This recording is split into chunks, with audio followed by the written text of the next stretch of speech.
We booked Toyota's full-size Sequoia SUV for our annual summer camping trip so that we'd have spacious seating for my family of 4 and plenty of interior cargo space for all of our camping gear.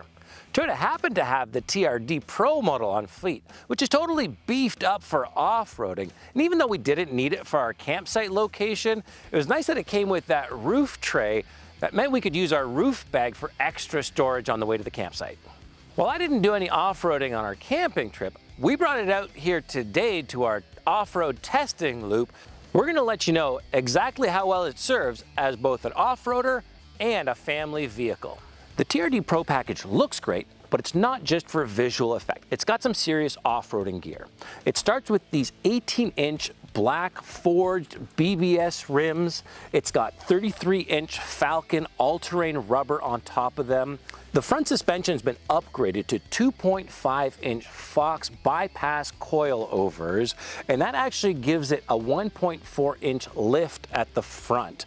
And you'd think that would give it more ground clearance, but it doesn't give it very much ground clearance. What it does get it is some extra approach angle. The front approach angle increases from 15 degrees to 23 degrees, although the ground clearance only increases by 10 millimeters or half an inch, from 8.6 inches to 9.1 inches.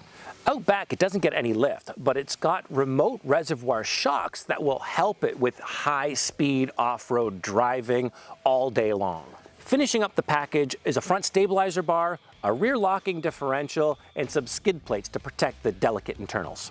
The Sequoia is a large vehicle, but for its size, it does not have the most cargo space in this segment. It's only got 631 liters here behind the third row, which is plenty, but something like the Tahoe's got a little bit more. Fold down the power folding third row seats, and that space opens up to 1388 liters, which really is quite a bit.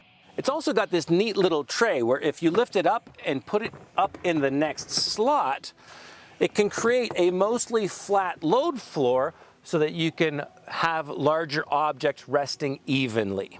You can also fold down the second row seats for a maximum cargo volume of 2,481 liters, which really is a ton of space in this large vehicle. Okay, let's hop up front and check out some of the cool toys for the driver and passengers. The Sequoia is obviously really spacious since it's a full-size SUV, but the TRD Pro also adds some nice touches on the interior on top of the already very nice Sequoia interior. You can see these seats have a cool camo pattern. There's TRD Pro badging on the seats. It's got big heritage Toyota lettering on the dash. And it's just kind of something where it feels a little bit special to live up to that TRD Pro badge. Another thing that's huge in this car is the screen, matching the size of the vehicle. It's a 14-inch touchscreen, and I love it because I've got 3 rows of Apple CarPlay icons, which means I can find more things all together. The audio system is also 14 JBL speakers that pumps out a lot of sound, but it's not the greatest quality sound system I've ever heard. Making good use of this 14-inch screen are all of the views from the 360-degree cameras.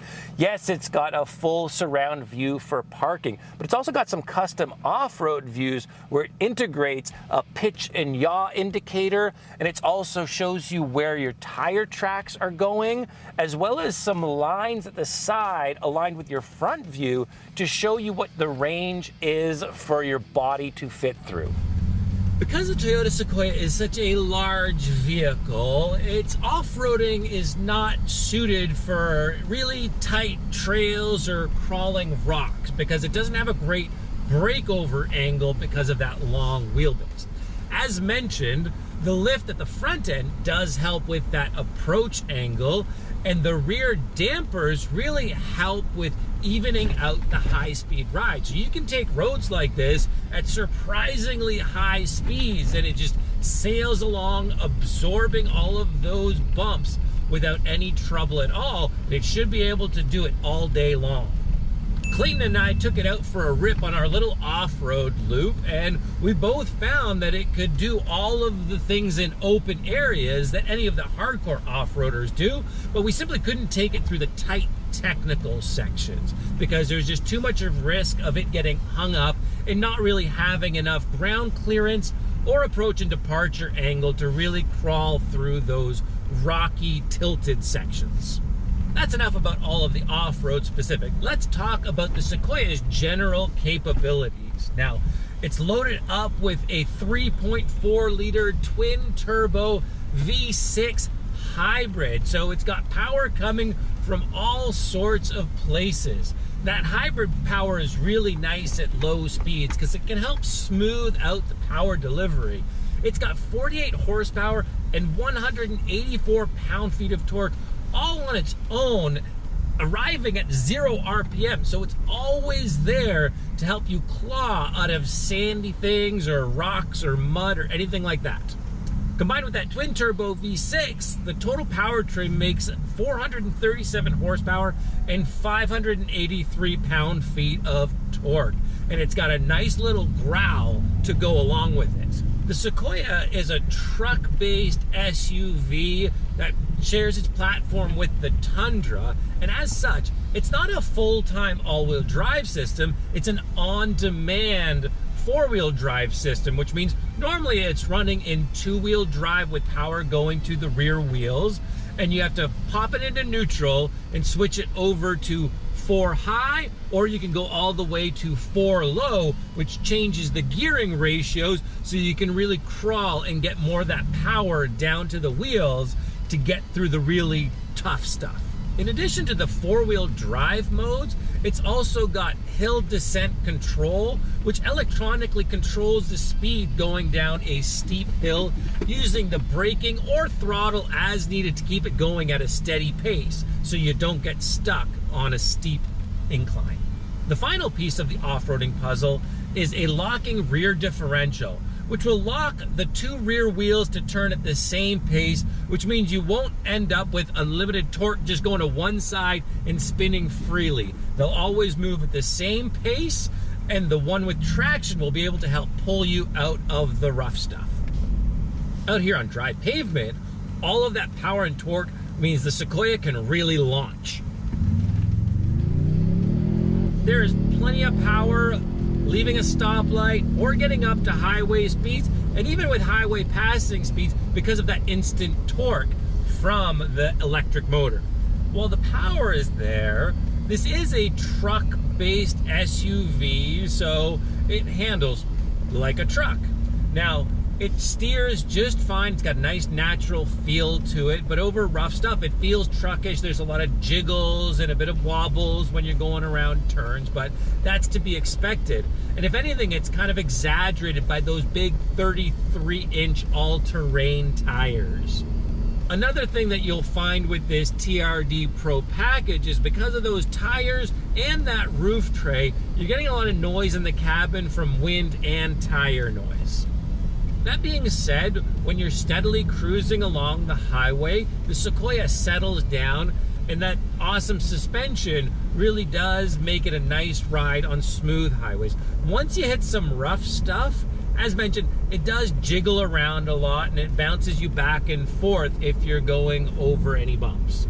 Toyota hybrids are famous for their incredible efficiency, but that's not the case here with the Tundra's iForce Max setup.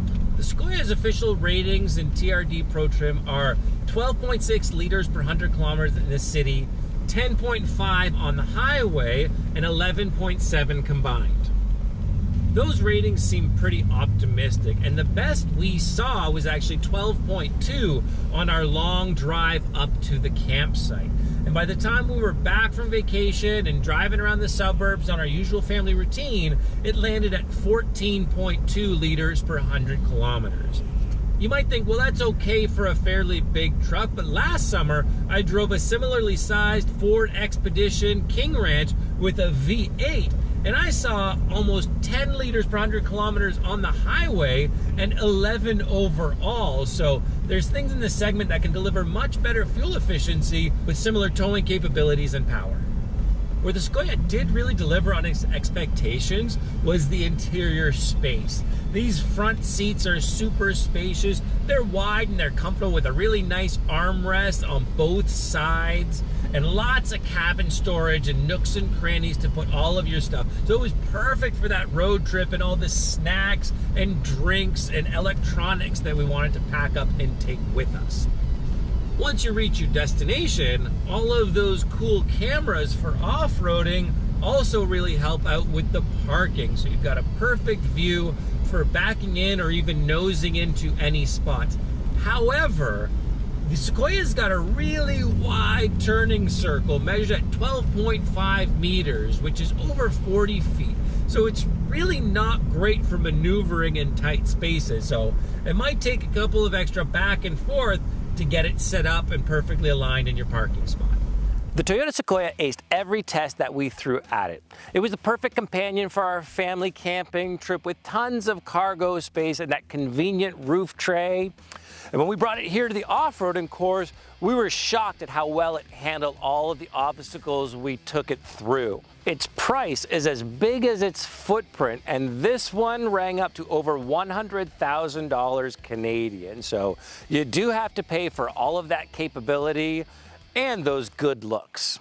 Although there are plenty of trims in the Sequoia lineup, this one leaps out as my favorite because it's got that extra off-road capability. So it really is the star of the family. For Driving.ca, I'm Jonathan Yarkony. Don't forget to check our site for more off-road SUVs, reviews, features, and more.